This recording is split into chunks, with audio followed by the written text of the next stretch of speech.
جو ہندوستان اور ایشیا کے دوسرے علاقوں سے درآمد ہونے والی مصنوعات خاص طور پر مسالہ جات پر بھاری ٹیکس وصول کرتی تھی۔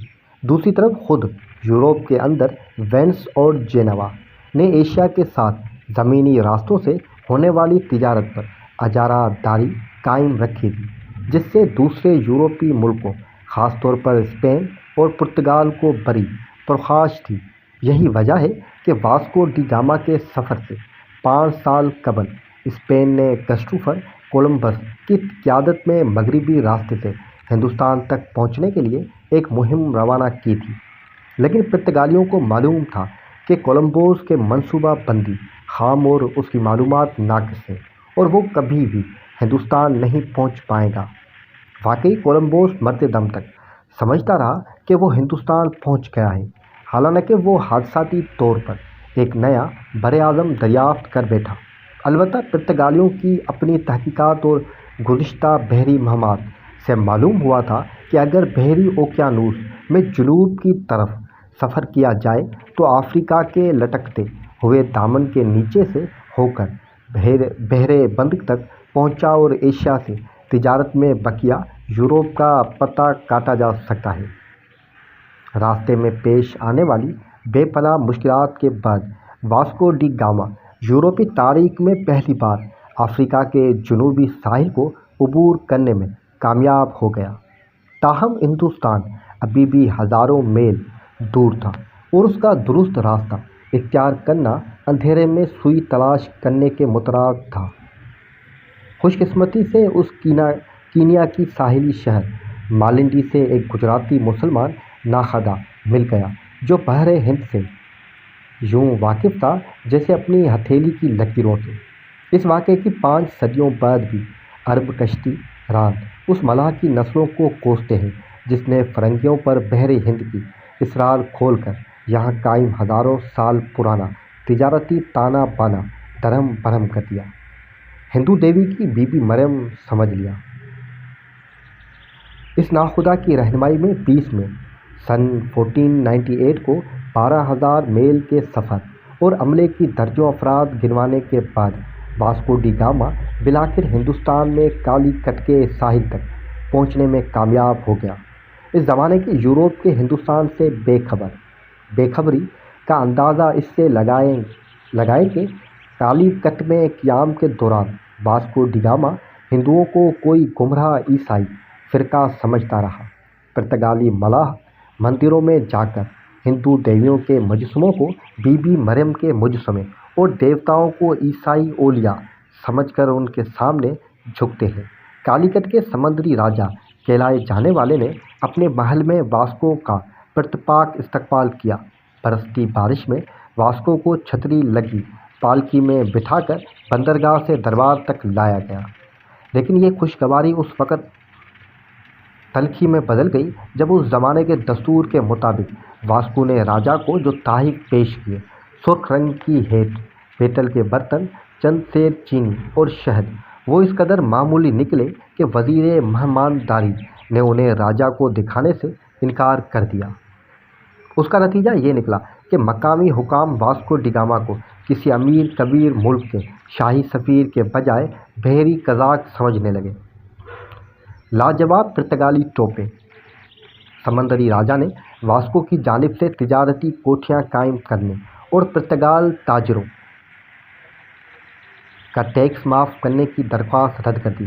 حالات اس نہی تک پہنچ گئے کہ مقامی لوگوں نے ہلا بولا کر کے پرتگالیوں کو ہلاک کر ڈالا۔ واسکو ڈی گاما کی غیظ و غضب کا کوئی ٹھکانہ نہ رہا۔ اس کے جہازوں میں جو توپیں نصب تھی اس کا سمندری راج کے پاس کوئی جواب نہیں تھا۔ انہوں نے کالی کٹ پر بمباری کر کے کئی عمارتیں بشمول شاہی محل تباہ کر دیے اور سمندری راجا کو اندرون ملک فرار ہونے پر مجبور کر دیا۔ سفارتی ناکامی اپنی جگہ، لیکن کالی کٹ میں 3 ماہ کے قیام کے دوران یہاں کی منڈیوں سے واسکو کو پیش قیمت گرم مسالے اتنی مقدار میں اور اتنے سستے داموں ہاتھ آیا کہ اس نے جہاز کو جہاز بھروا دیے۔ تمام عیسائی دنیا کے لیے مسائل۔ واپسی کے سفر بے حد مشکل ثابت ہوا۔ نصف و عملہ بیماری اور ایک جہاز طوفان کا شکار ہو گیا۔ بالآخر لزبن سے روانگی کے تقریباً ٹھیک 2 سال بعد 10 جولائی 1499 کو 28,000 کلومیٹر کا سفر طے کرنے کے بعد جب پرتگال بیرا واپس لزبن پہنچا، واسکو ڈی گاما اپنے بھائی کی بیماری کے باعث ایک جزیرے پر رک گیا تھا تو ان کا شاہانہ استقبال کیا گیا۔ یہ الگ بات کہ 170 کے عملے میں صرف 54 آدمی زندہ لوٹ پائے تھے۔ شاہ دوم مینوئل نے یہ بات یقینی بنائی کہ تمام یورپ کو اس کی کامیابی کی فوری اطلاع مل جائے۔ انہوں نے اسپین کے ملکہ ازابیل اور شاہ فرڈینڈ کو خط لکھتے ہوئے مذہبی کارڈ کھیلنا ضروری سمجھا۔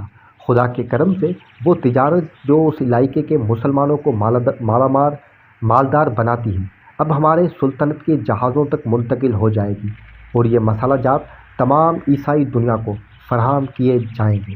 لیکن سوال یہ تھا کہ ایک چھوٹا سا ملک ہزاروں میل دور سے وسیع پیمانے پر قائم تجارتی نیٹ ورک کیسے ٹور پانے کی امید رکھ سکتا ہے؟ پرامن تجارتی رشتے۔ واسکو نے کالیکٹ میں اپنے قیام کے دوران مسلمانوں کے کم از کم 1500 جہاز گنے تھے، لیکن اس نے ایک دلچسپ بات بھی نوٹ کی تھی۔ یہ جہاز اکثر و بیشتر غیر مسلح ہوا کرتے تھے۔ بحر ہند میں ہونے والی تجارت بقائی باہمی کے اصولوں پر قائم تھی اور محصول اس طرح طے کیا جاتا تھا کہ دونوں اطراف کو فائدہ ہو۔ پرتگال ان اصولوں پر کام نہیں کرنا چاہتا تھا۔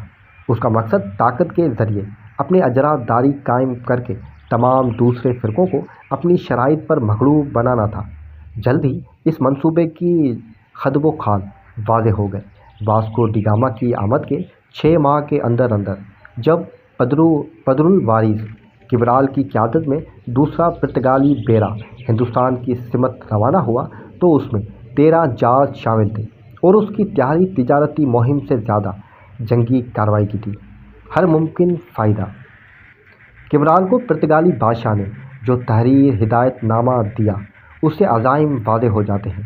تمہیں سمندر میں مکے کی مسلمانوں کا جو بھی جہاز ملے اس پر ہر ممکنہ کوشش کر کے قبضہ کرو اور اس پر لدے مال تجارت اور سامان اور جہاز پر موجود مسلمانوں کو اپنے فائدے کے لیے استعمال کرو، ان سے جنگ کرو اور جتنا تم سے ہو سکے انہیں نقصان پہنچانے کی کوشش کرو۔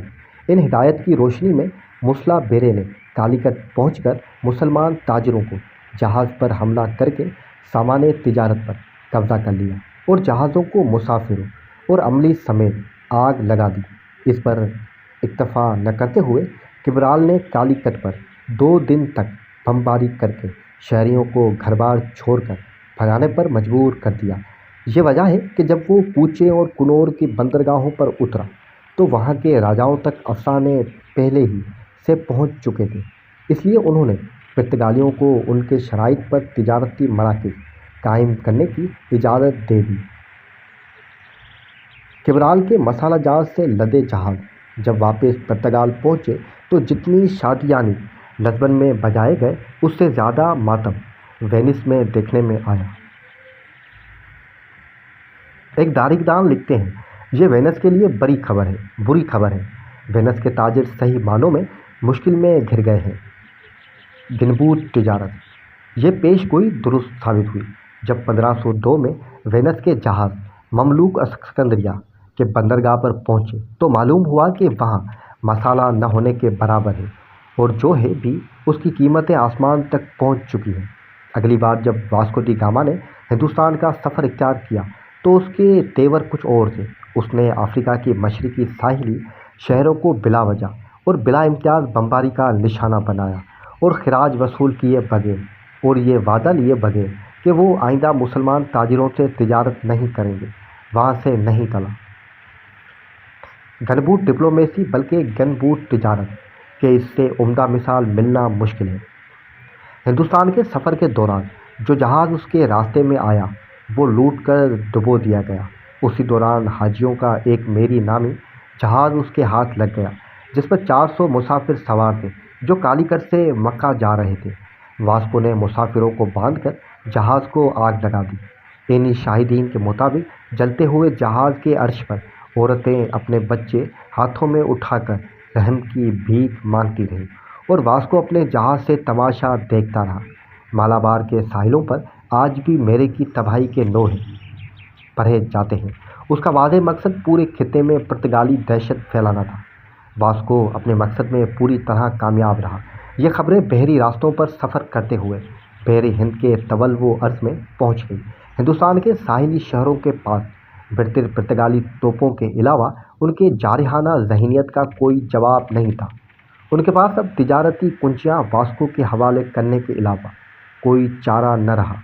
یہ اندھا دھند جارحیت مغربی استعمار کی اطلاع کی عملی مثال تھی۔ مقامی راجاؤں کے لیے یہ بات ناقابل یقین تھی کہ کوئی کسی کو سمندر میں سفر کرنے سے کیسے روک سکتا ہے۔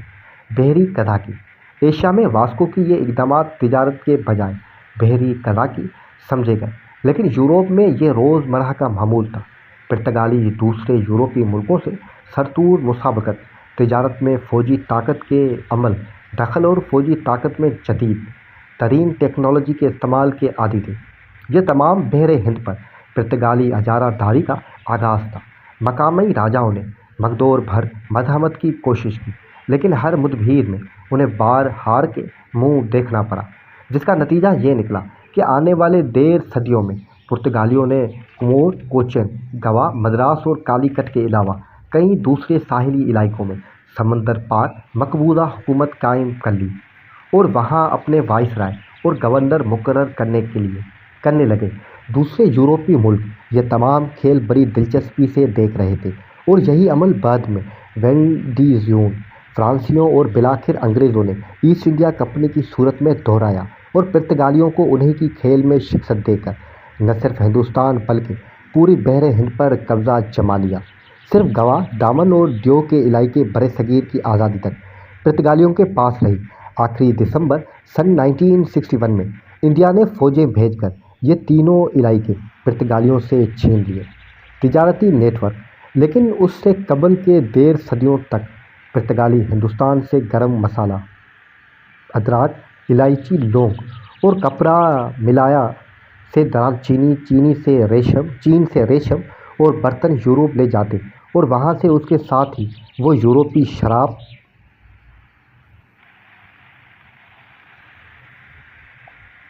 اون، سونا اور دوسری مصنوعات ایشیا کے مختلف علاقوں میں فروخت کرنے لگے۔ یہی نہیں بلکہ وہ ایشیا اور افریقہ کے مختلف حصوں کے درمیان تجارتی سرگرمیوں پر بھی قابض ہو گئے اور دوسرے تمام تاجروں سے بھی محصول وصول کرنے لگے۔ اس دوران ہر اعظم امریکی دریافت ہو چکا تھا اور وہاں اسپین کے علاوہ خود پرتگال اور دوسرے یورپی ملکوں نے نو آبادیاں قائم کرنا شروع کر دی تھی۔ پرتگالیوں نے اس نئی دنیا سے مکئی، آلو، تمباکو، ٹماٹر، اناناس، کاجو اور سرخ مرچ لا کر ہندوستان اور ایشیا کے دوسرے حصوں میں متعارف کروایا۔ آج بہت سے لوگوں کو سرخ مرچ ہندوستان کھانوں کا لازمی جزو معلوم ہوتے ہیں، لیکن پرتگالیوں سے پہلے یہاں کے لوگ اس سے واقف نہیں تھے۔ مشترکہ زبان لیکن پرتگالیوں کے ہندوستان کے ساتھ تعلقات صرف فوجی اور تجارتی نہ رہے، بلکہ تہذیب و تمدن کے دوسرے شعبے بھی ان سے متاثر ہوئے بغیر نہ رہ سکے۔ پرتگالی زبان کی صدیوں تک بحر ہند کی بندرگاہوں کے مشترکہ زبان رہی، یہاں تک کہ ول ڈویژن فرانسیسیوں اور انگریزوں تک ہندوستان آنے کے بعد مقامی لوگوں سے بات چیت کرنے کے لیے اول پرتگالی سیکھنا پڑی۔ حتیٰ کہ سراج الدولہ کو شکست دینے والا لارڈ کلایو بھی مقامی ہندوستانیوں کے ساتھ پرتگالی ہی میں بات چیت کیا کرتا تھا۔ اس زبان کا اثر مقامی زبان پر بھی پڑا، چنانچہ برصغیر کے 50 سے زائد زبانوں میں پرتگالی کے الفاظ پائے جاتے ہیں۔ مغلوں کو سمندر سے دلچسپی نہیں تھی۔ 1526 میں بابر نے جب ہندوستان میں مغل سلطنت کے داغ بیل ڈالی، اس وقت تک پرتگالی تمام ساحلی علاقوں پر قدم جما چکے تھے۔ تاہم مغل خشکی سے گھیرے وسطی ایشیا سے آئے تھے اور انہوں نے سمندر کا منہ تک نہیں دیکھا تھا، اس لیے انہوں نے سمندری معاملات کو کوئی اہمیت نہیں دی۔ پرتگالیوں نے مغلوں سے سفارتی تعلقات قائم کر لیے اور اکبر، جہانگیر اور شاہجہاں کو تحفے تحائف بھیجتے رہے۔ خاص طور پر یورپی پینٹنگز نے مغلوں کو متاثر کیا